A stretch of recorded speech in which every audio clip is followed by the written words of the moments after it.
Okay. Hello, everyone. Thank you so much for joining us again for this month's Living Letters by Zaza Development Initiative. Thank you so much to our Living Letters and mentors for the month of March. We are very, very sorry and we sincerely apologize for starting way later than scheduled. It's been network or internet challenge and glitch here in Abuja due to the APC convention going on and the influx of people in the city. However, we will always find alternatives to ensuring that we do not allow you miss out on this planned conversation. So once again, just want to say a very big thank you to our mentors for being on time and for staying with us till this point. Once I am Zugwai and I am your host for today. And before we jump in, I just want to give us a brief about what we are for those who are joining for the very first time. I am here as a member of Zaza Development Initiative and its founder and host for the Living Letters series.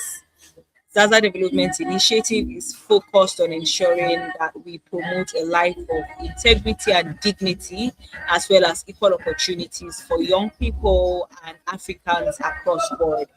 We believe in representation and we believe in mentorship and learning through seeing and through positive examples that we have within our own communities, which is one of the reasons why we have living letters every month.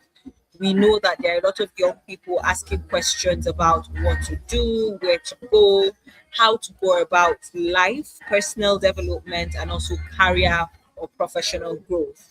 And we know that within our own communities, within our own societies, we have young people who look like us, who live in spaces that we live in, and who are doing things that we want to do or things that we are doing but are having challenges navigating through. And we believe that we can learn from these people and we can hold our hands and walk through this journey together. So we again want to say thank you for our mentors for being here with us. And we will just jump right in by introducing our amiable mentors who are with us today. We will begin with Nanban. I know that we have shared their bios through the course of our announcements, but then just in the case of giving honor to whom honor is due, and also so that we know the caliber of people we have conversing with us today. So here we go. Namban is a cybersecurity professional working at the intersection of cybersecurity, policy, and digital rights. As a digital security specialist, she designs and leads strategies in security that advance cyber resilience and safeguards the organization. With extensive experience across the non-profit, the private, and government sectors, Nanban has led impactful security initiatives, championed trainings, and shared her expertise on global stages, guiding individuals and organizations to use technology safely. Please, a round of applause for Nanban. I know that this is just like a compressed bio for her, but we thank you for the time and we thank you for being with us.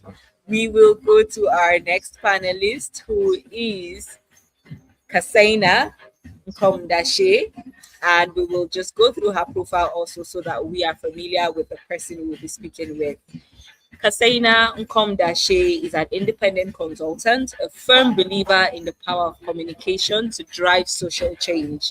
She brings over a dozen years of experience in technical advisory, strategic communications, qualitative research, capacity building, and program implementation across the development sector. She has led impactful projects, consultancies, and multi country collaborations in public health, social impact, and climate justice. With a background in creative digital media and mass communication, Kasaina champions inclusive development by active volunteering and advisory support in advocacy, gender, and disability communities. In her downtime, she enjoys writing poetry or fiction and unwinding with a good book and a cup of tea or coffee. I don't know where you are right now. I don't know if coffee or tea is going to be the right thing to be drinking if you are in Abuja, but please just get something for the journey with us today. So, please, a round of applause for our guests. Thank you for having us here and for just joining us in this conversation. Thank you once again for everybody who has joined in. Please, if you have questions in the course of our conversation, if you have comments, feedbacks, you could just put them down. And once we're done, we will have those answered by our guests.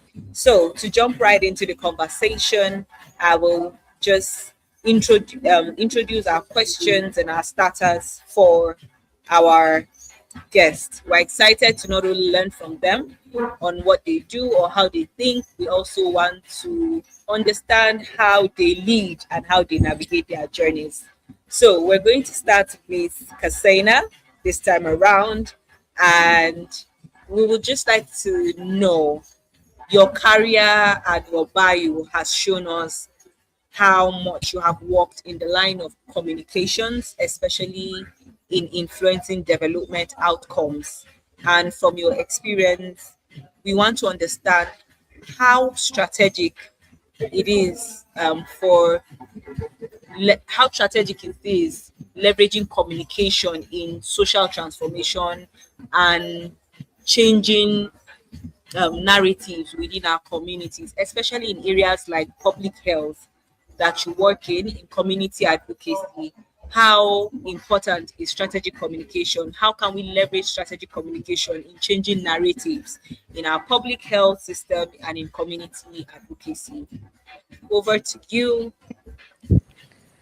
All right. So, hello everyone. Just a mic check to be sure you can hear me.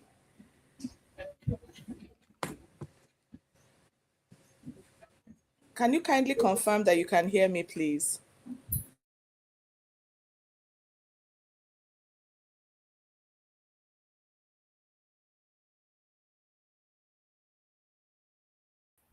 I can hear you.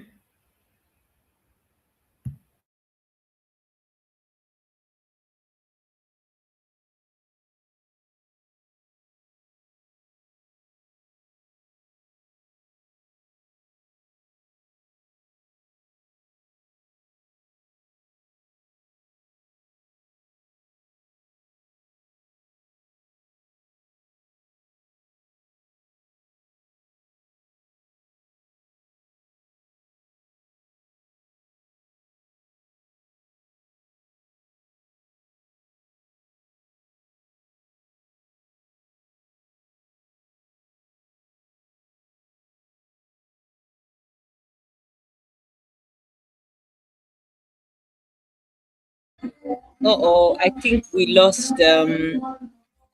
Kasaina is also in Abuja, so I totally understand. My goodness. I hope that you can bear with us, Nan Ban, but there's a whole lot going on. It's the campaign season. Well, it's not the campaign season yet, but then our politicians are on the move. So maybe we will just get to engage with you before Kasaina jumps in, since you have a shorter time period with us. So for you, um, we have read through your bio and it was very exciting seeing how you're not just in the cybersecurity space, you've also had your fair share of experience within the advocacy space and within even spaces that have to do with leveraging fellowships and communities that young people are looking out for. So our first question for you is, could you please share with us what exactly first sparked your interest in cybersecurity and digital rights? Because one thing I know is that that's a sector that is just beginning to spark interest amongst young people. However, this is an area where you have already dabbled in.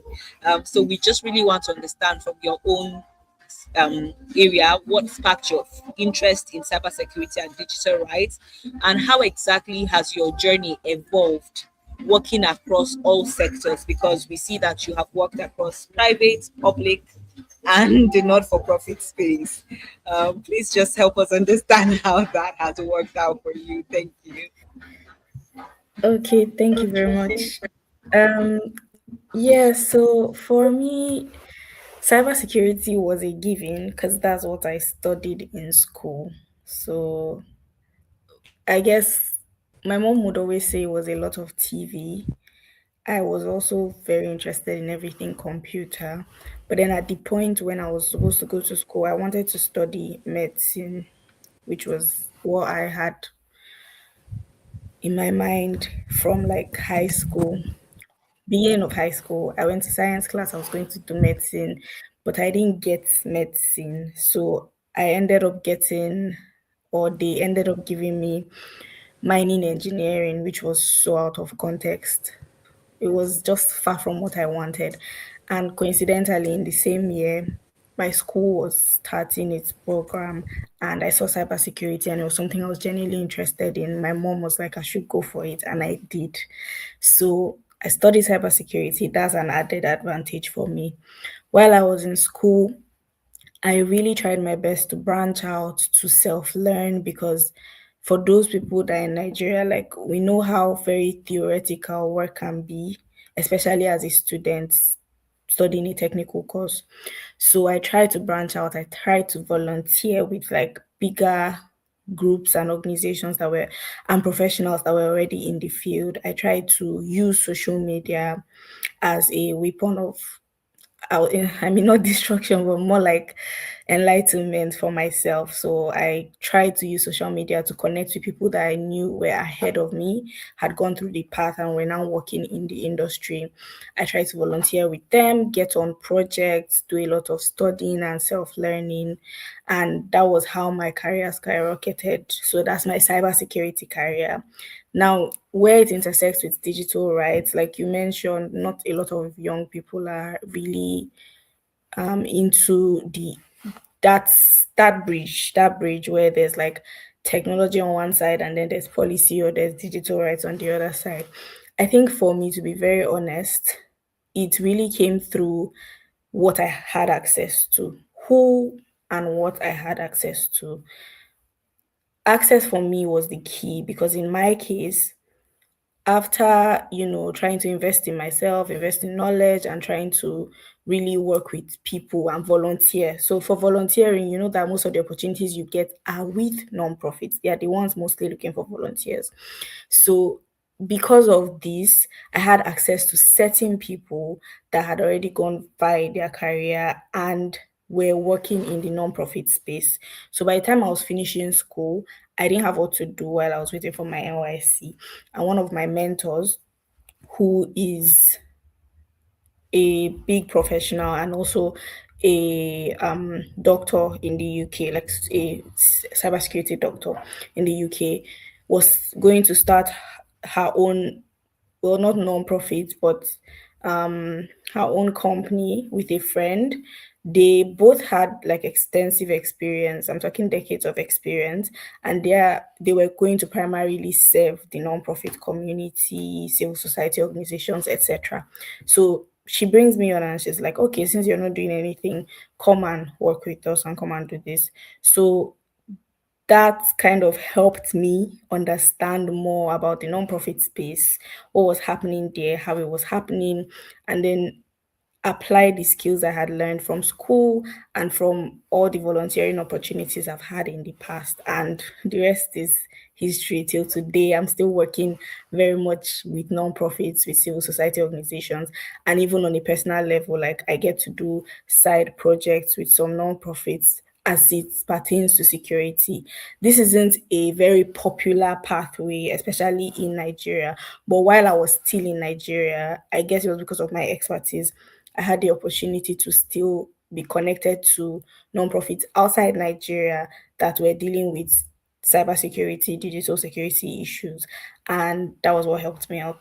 I don't know if I answered all the questions, but yeah, that was it for me.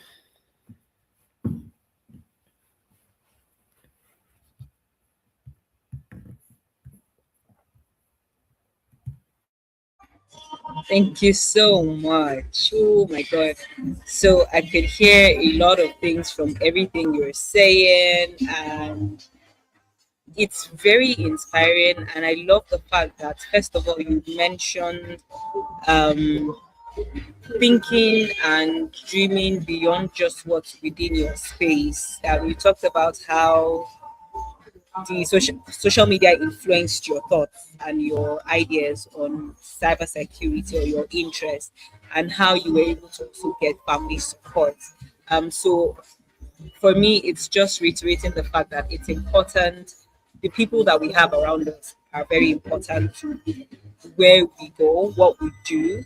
And I love the fact that you reiterated volunteerism, being willing to actually access people and access the network and then leverage that access, because a lot of Yeah. us say we want experience and practical, or Yeah. the practicality of things, but then we're not willing to give our time if it's not paid for, or Yes. we just have a specific idea of, oh no, if it's not the private sector, if it's not the public sector, if it's not, so I can imagine that you didn't really think it was going to be not for profit, or even a Yeah. specific person's not for profit.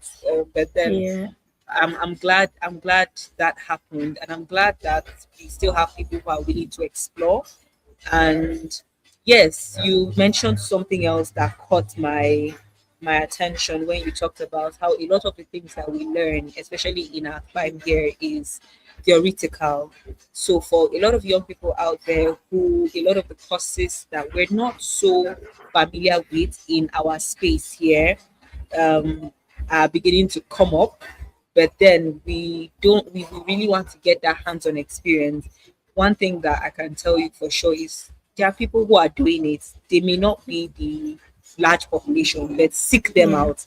Namban talked about leveraging social media. What are you doing with your LinkedIn, with your Facebook, your Instagram, your TikTok? There are people who are speaking about the work that they are doing. Have you reached out to them? Have you connected with them? How are you leveraging that link that social media is giving you? Thank you so much, Namban, for that. Um, Yeah. so, welcome back, Kasaina. Oh my We goodness. I mean, ah, I'm tempted to say Niger just happened, but no. Um, it's one of those things.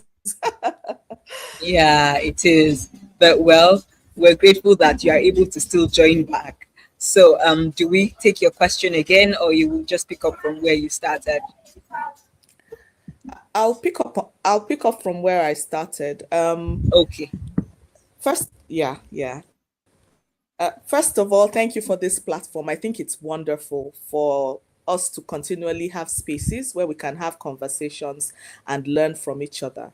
Um, in the nonprofit world, right, there's this very interesting trend where people will sit down, they'll come up with a project idea, they will design the entire project, and then they will start running.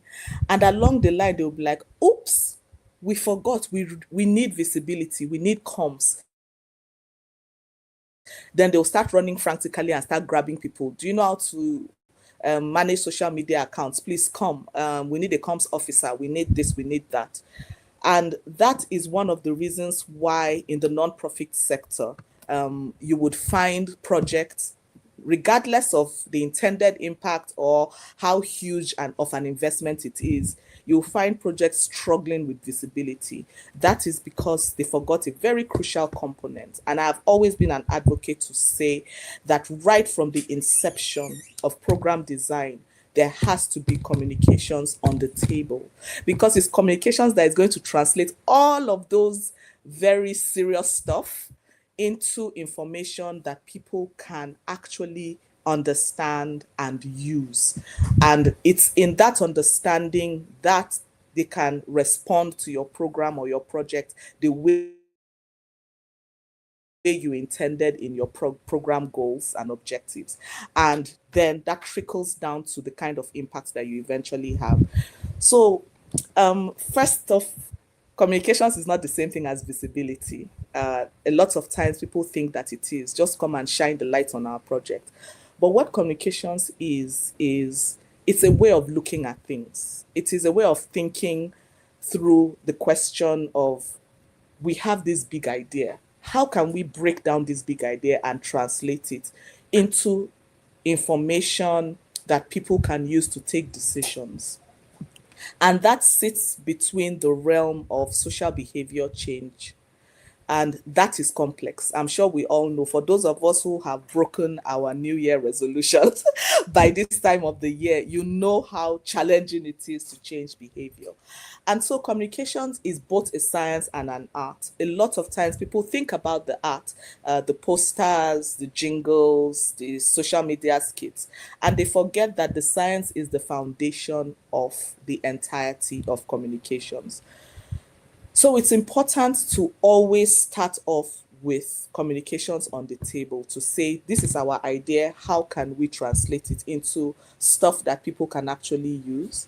And that's the kind of work I've been doing, drawing attention to this fact and to the fact that we need to have a communication strategy from which you can now draw your visibility plan, your social media plan, and all the other art that comes with communication.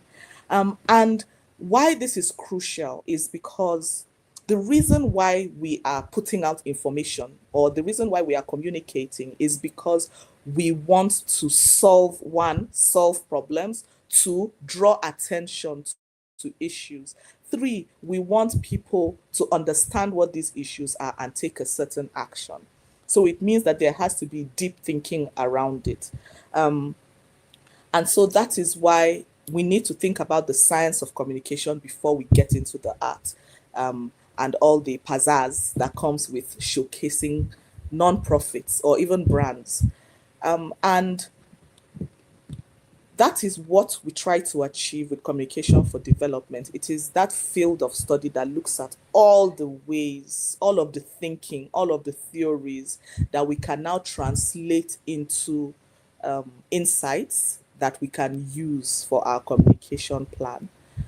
And this is very critical because if we do not think critically about what our realities are, what research is available, what the people feel, how the people receive or process or internalize communication, then it will be very similar to winking at a girl in the dark.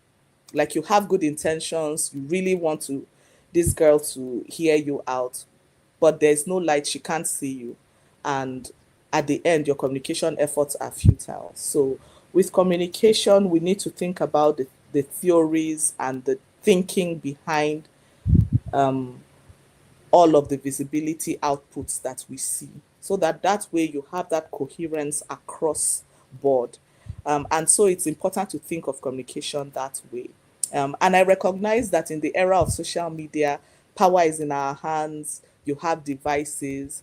But even for you and I, as individuals who are building, for example, a personal brand, or who are building our capacity, you need to think about the science behind communication so that that science connects you to your audience. It's the science that tells you who your target audience are, how to map the communication channels through which to gain their attention, how to measure the impact to see whether your communication is really reaching them in the way that it should, and how to pull all of this feedback together to understand whether this communication is working or it is not. And if it is not working, it is perfectly fine to go back to the drawing board and say, you see what? We have fresh insights from the field, or we have fresh insights from the community that says that this is not working and this is the direction we should go. So let me give you a small example. I was doing some work in northeastern Nigeria, and we were designing communication materials to encourage mothers to take their children for immunization, and to access other health services. Now, we had looked at the research, we had drawn information and insights from all of the documents. There were already statewide commissioned research outputs, there were national outputs, there were stakeholders in the room, and we came together and worked on these items. And we decided to go into the field and pre-test it with the target audience. And in one of the sit-outs, a woman said, oh, this flyer is not going to work. And we said, why? She said, because there is somebody, a man and a woman, going to the hospital. The particular poster was to encourage people to go and have their babies in hospitals so that women do not die at home from hemorrhaging when their traditional birth attendants are attending to them.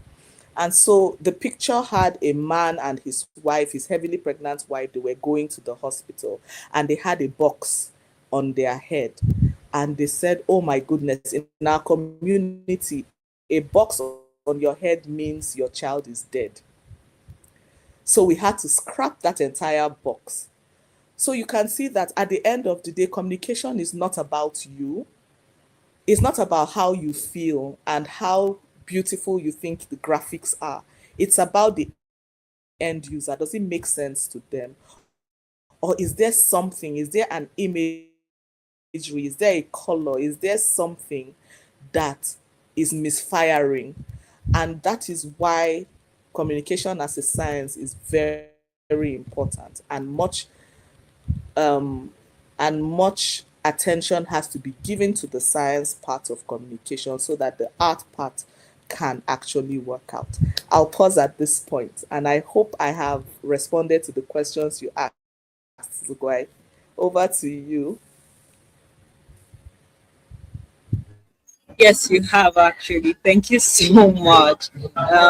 Just piggybacking on what you had said last, communication is not about how you feel, but about the end user. If you need to change the story based on emotions, sentiments, biases, or local context, please do that. At the end of the day, not every communication strategy, not you can't use one communication strategy for all cases.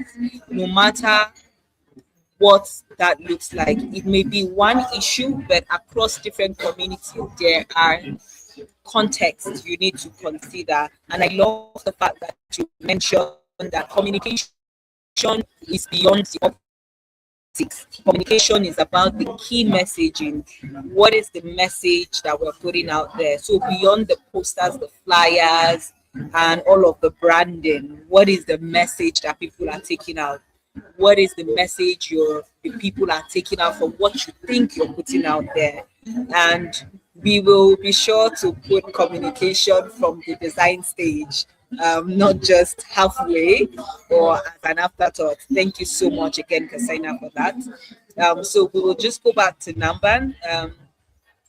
So Namban, you had mentioned, and from your work also, we have seen that there have been a lot of work in terms of technology, policy, digital rights, and a lot of times we see cybersecurity from only the technical terms. When people say cybersecurity, all we can think of are all those A's and B's that are upside down, that's all the codes and everything that we don't understand.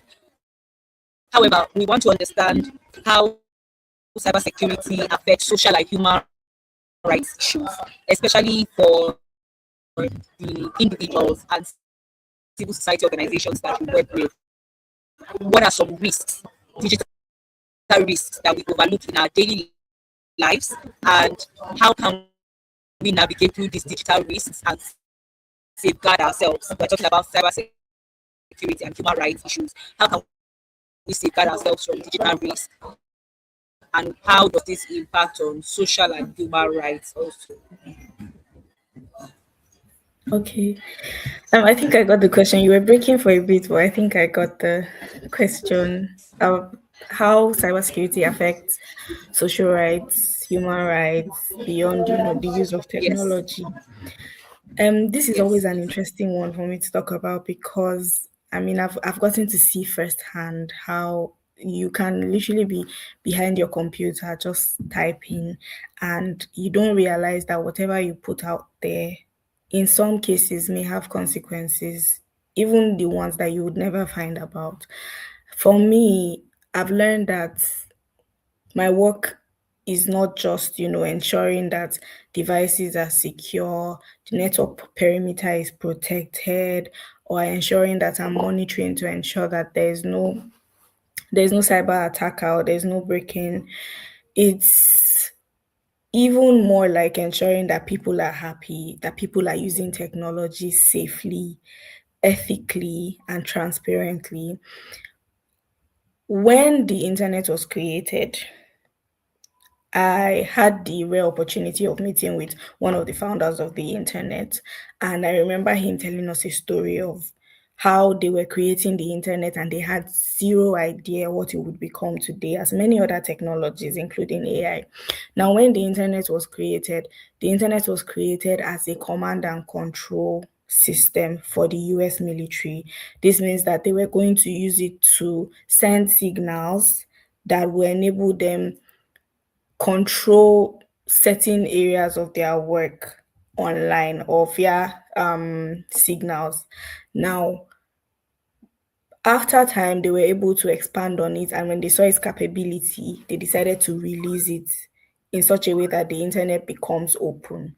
Till today, there's still debates about the openness of the internet and if it is secure enough. And that's why we have things and topics around internet governance, where governments are trying to ensure sovereignty of the internet and ensure that they control how dissidents use the internet, what they do, what they post. And we have civil society organizations fighting for human rights on the internet. But the point I'm driving at is cybersecurity affects freedom of expression. It affects privacy and dignity. It affects human rights generally in different ways. When people are afraid of issues like surveillance, like hacking, simple issues like trolling online, they self censor. So we're not just trying to protect our devices, our phone, our laptops. There's issues of people becoming silent. There's issues of people not being able to express themselves online because of fear. And if your account can be targeted, your speech is not free at the end of the day.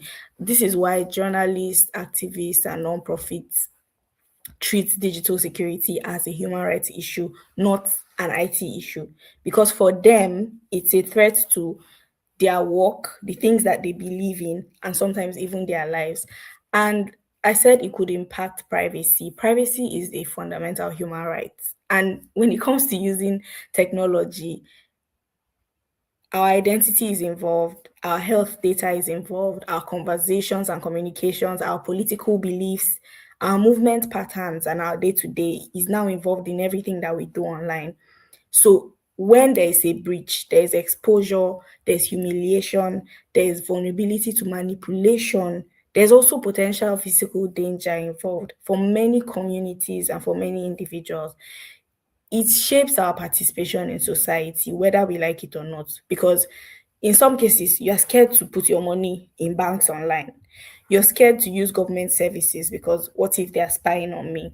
Sometimes you're even scared to apply for jobs because some of them make ridiculous demands about your interactions online or the things that you do. You cannot participate in public debates and air out the things you believe in because one day it will be used against you.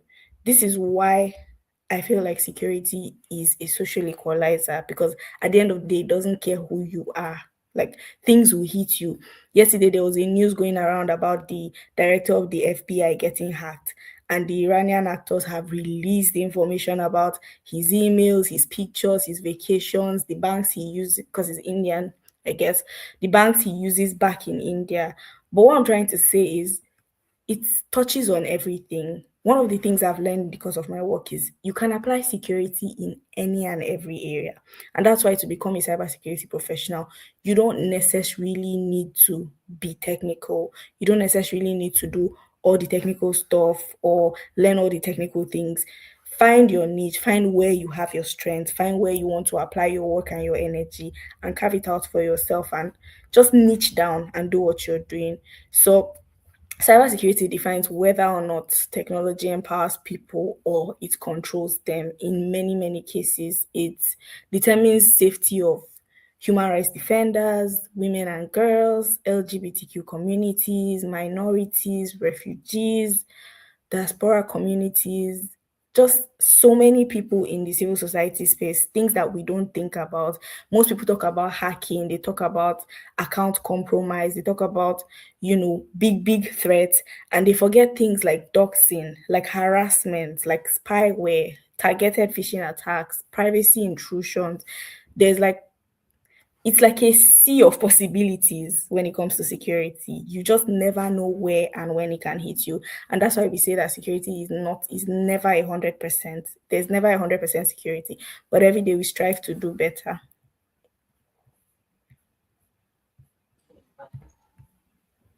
That was a lot.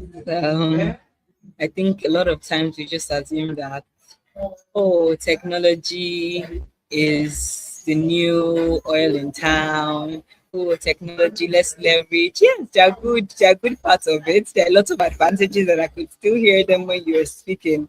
But at the same time, my goodness, I was sitting up because, whew, it feels like for every one good or positive step that we're taking with technology, we have to be thinking 100 steps more. Like, why am I? You talked about banking and how we're leveraging a lot of banks online, going and all of that. But then you're also thinking, is my money safe? Is my identity safe? All the codes they're asking me to put in, all the passwords, everywhere I have to open a platform or the other, it's a lot. I feel like we're under a lot of pressure. Yes, technology is good, but then with all of these things, I have to overthink. We're thinking telemedicine, we're thinking it's e-education, we're thinking, my goodness.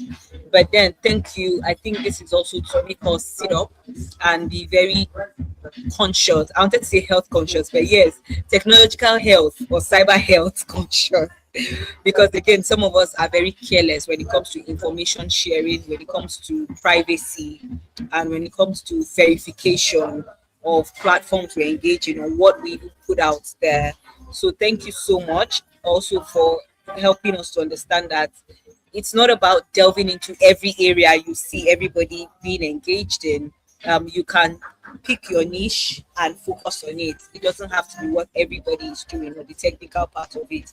Thank you so much. But we would like to follow up on what you just spoke about to say that for a lot of young professionals who are out there and interested in technology, cybersecurity, digital safety, but feel intimidated because of how big the name always sounds or how we make it look like. What practical steps would you recommend? Because you also just said that they should just find their niche and an area where they can put their all. What practical steps would you recommend they take to build knowledge and confidence, first of all, in the area that they have found some interest in?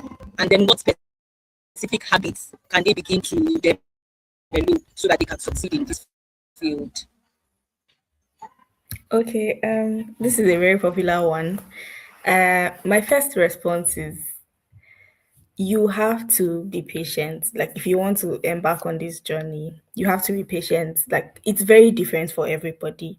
I have a degree in cybersecurity, but I have colleagues and friends who have degrees in food and nutrition, mechanical engineering, in library science. I'm talking about different courses. So the first thing I'll say is it's very, very possible.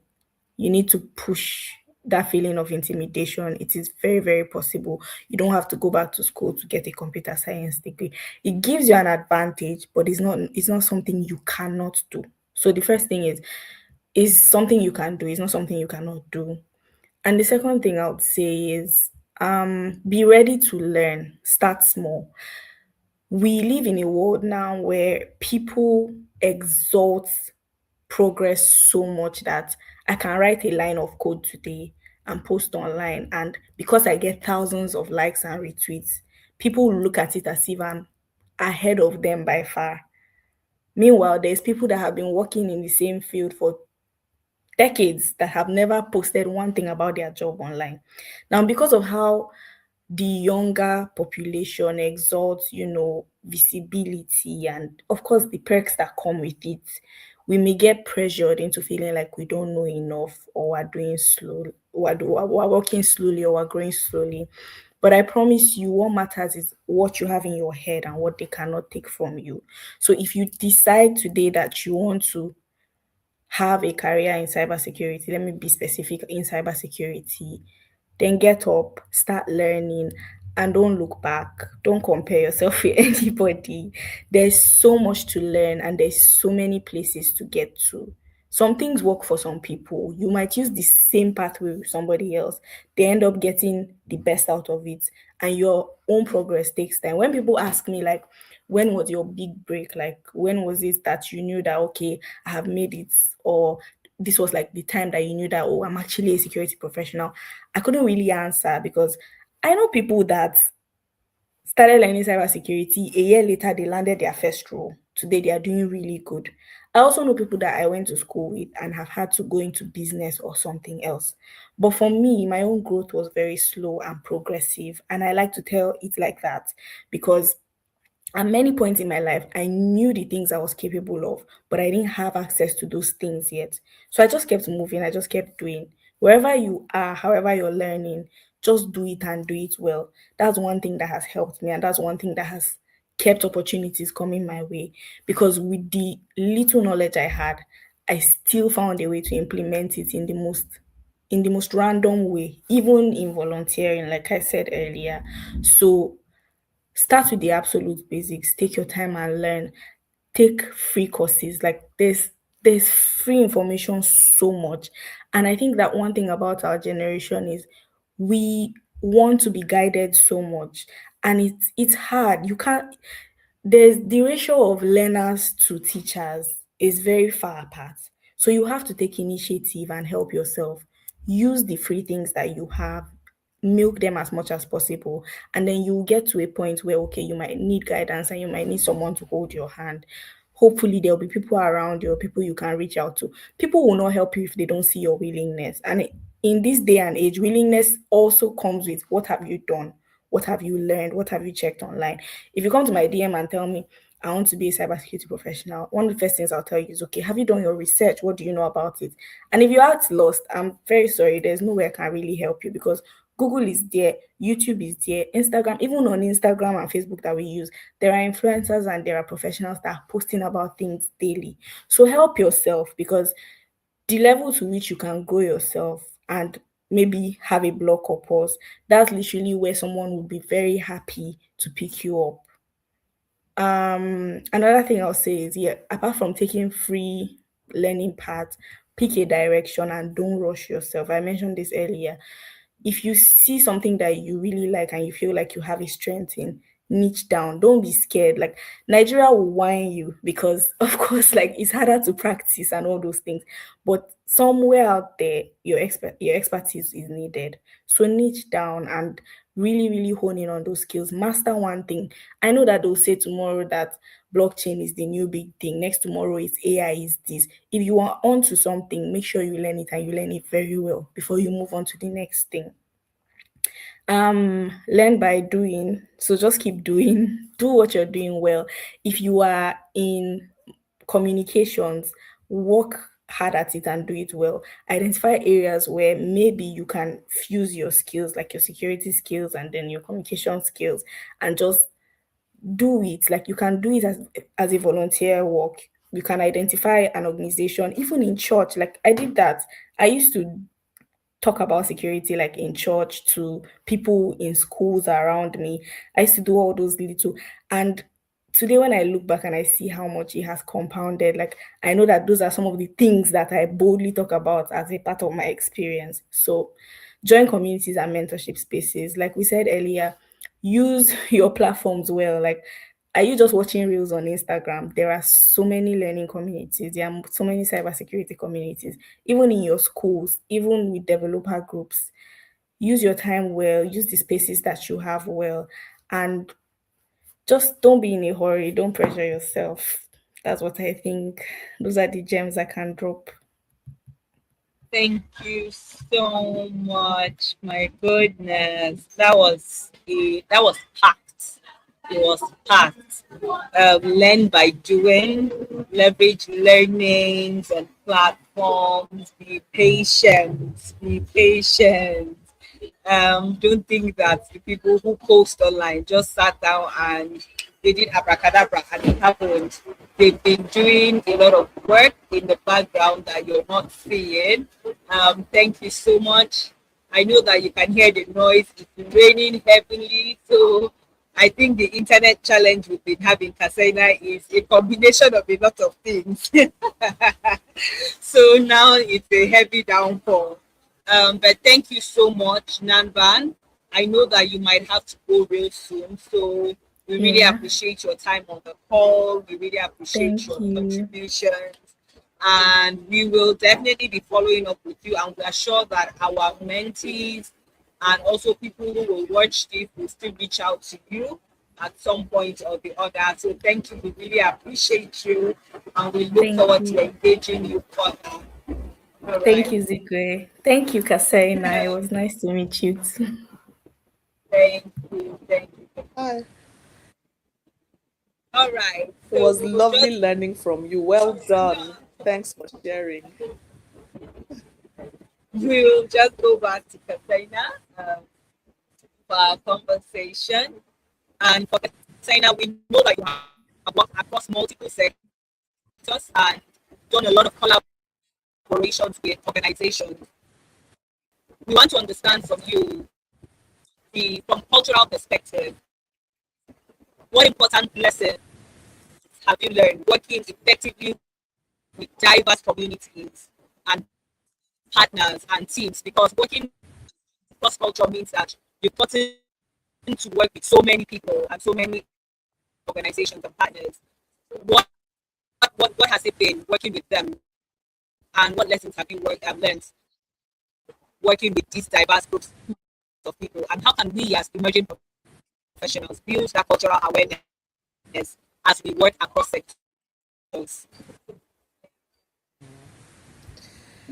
Thank you very much for that really interesting question. To be honest, this morning I was reflecting without having an idea what the questions would be, but I regularly reflect on my career and think about the lessons that I have been learning over time. And to respond to you, the first thing is something that a lot of times it takes time for people to understand. And that very critical lesson is that life does not revolve around you. I'm sorry. I'm so sorry to break your heart. We live in a world now where everybody is advancing their personal agenda and trying to showcase themselves. We have very overconfident people, and confidence is a great thing.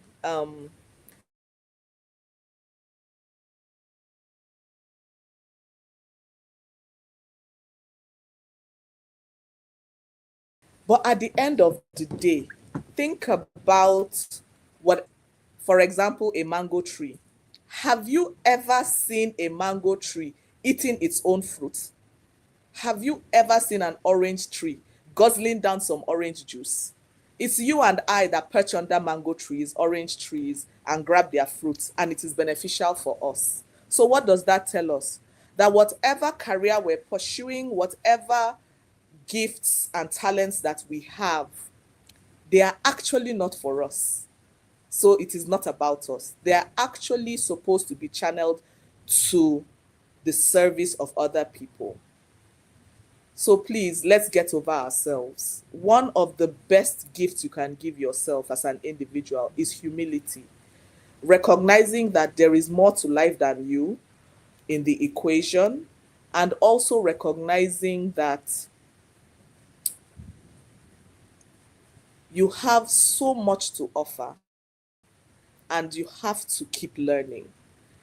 One beautiful thing about learning is that the more you learn, the more humble you get. Because when you learn, it blows your mind gets opened, and then you recognize, wait a minute, this is the small one that I know, and it's taking my breath away.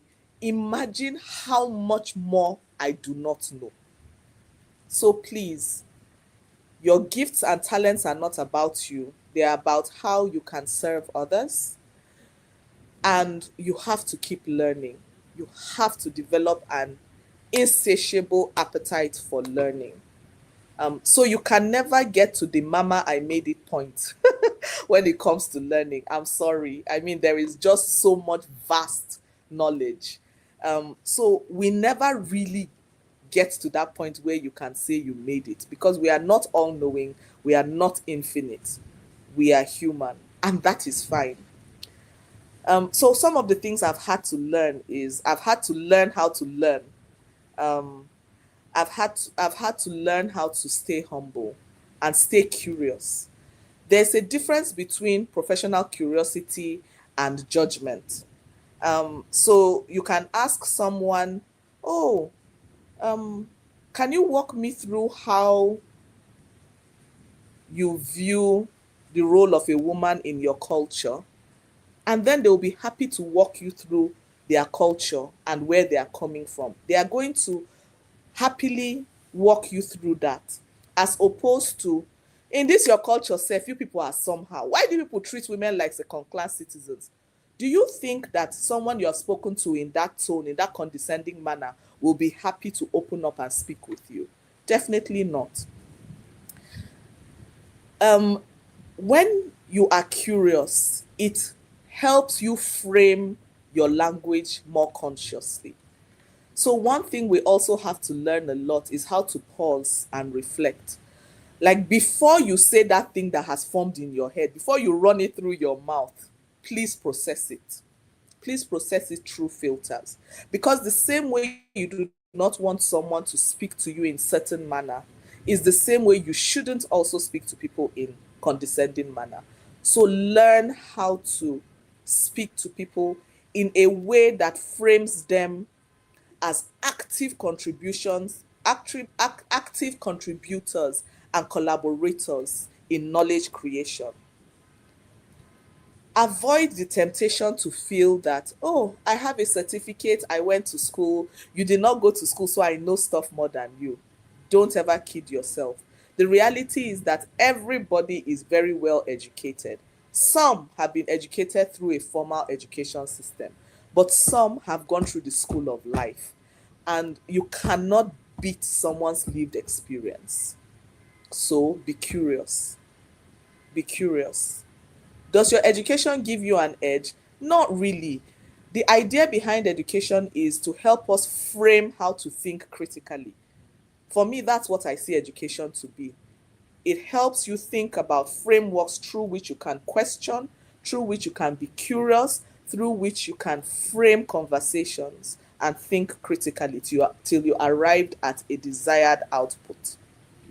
But then, if you think about what we know as education, it's a body of work. It means that a lot of researchers have gone into it. There are founding fathers, there are opposing views, there are iterations.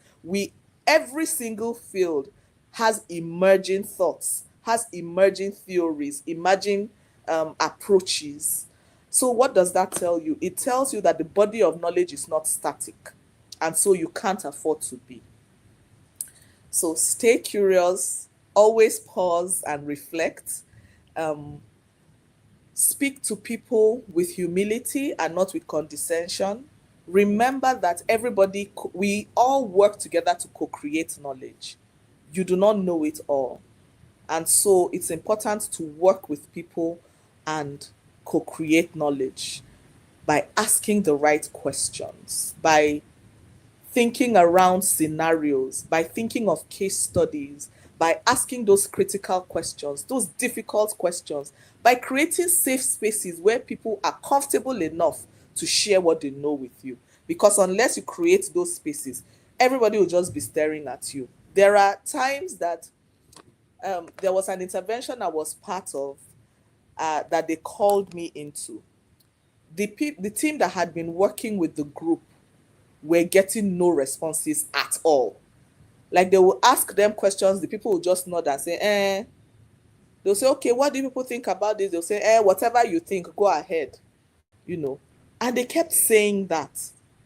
So they were hitting brick walls. The people were not giving them the information they needed for the research outputs that they were working towards. And so there was that frustration. And they came to me with it and said, see, this is the challenge we're having. And I'm like, okay, let us go back to the drawing board. um your community entry, how was it? And that was when I realized that they just entered into a community without the due process. There are community entry strategies that they ought to have followed and they took for granted.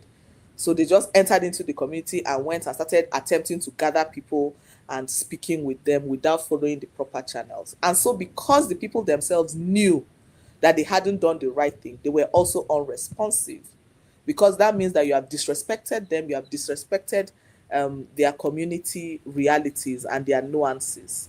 So there are many things that you need to think about, which are not necessarily about speaking.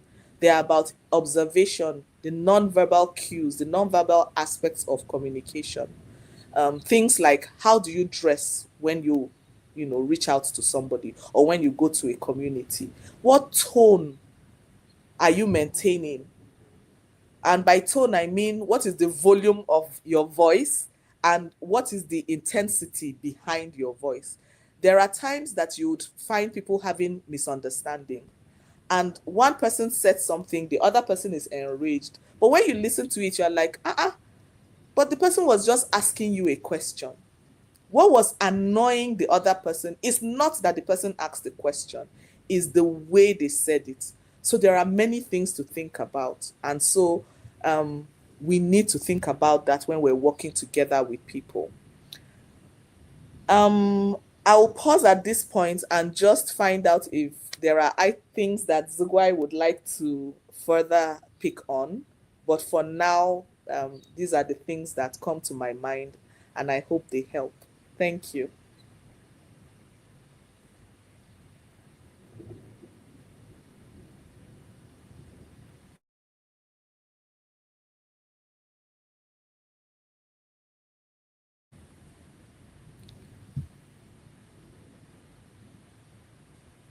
Okay.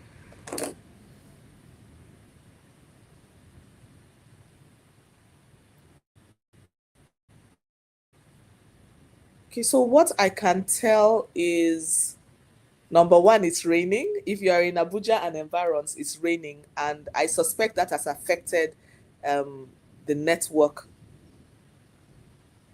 Yes, I think that has disrupted network for our host. So I will just pause at this point and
in transmission.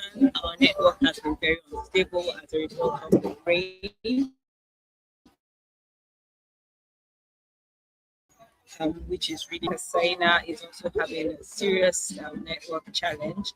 But I'm sure that the conversation today with Namban and Kasaina have been very helpful and a learning curve for each and every one of us who has been a part of this conversation, just to take us through an overview of what we have discussed today so that we do not miss out on the key learnings and points that we have had to talk about through our conversation today.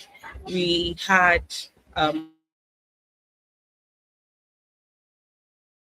our mentors, Kasaina, Nkomdashi, and Namban Kwaspo on the digital rights, as well as communication, strategic communications in community advocacy, in driving social impact. And some of the key learnings we learned is the fact that we need to continue leveraging networks and access that we have to build capacity, to build our technical um, intelligence to be able to apply these experiences to the work that we do, especially if you are in a community or a space where there is a lot of theoretical knowledge rather than application of the practical aspect of it. Be open to volunteerism, be open to initiatives and ideas outside of your own community or space. There is so much more beyond where you are, and you just need that interest in that area, and then carve out your niche, know what you want to do, focus on that, no comparison. Understand that patience is key when you want to develop right. Do not get carried away by the things you get to see on social media platforms or the results that people churn out. People have gone through a lot of learning process. There is a place of a journey, there's a place of building capacity, and there's a place of showcasing this capacity that has been built over time. Thank you so much for everyone who has been here. Another thing that we have learned over the course of our conversation with our mentors is the fact that your digital safety is key. Cybersecurity or the cyberspace is very important. It helps make life easy, especially with the advent of technology. However, we need to ensure cyber health. We need to ensure that you are very intentional about what you put out there, your privacy, and also be intentional on how you guard information that you churn out per time. Above all, we would just want to give a call to action. Leadership is not only about expertise, but also about responsibility, curiosity, and the willingness to guide others. Whether it's in the social space, whether it's in the public space, the private space, we need to be able to be committed to using knowledge and skills to create a safer, more inclusive, and more informed society. And to everyone who joined us today, thank you for being a part of the Living Letters community. We hope that you have been inspired to continue learning, mentoring, and building impact wherever you are.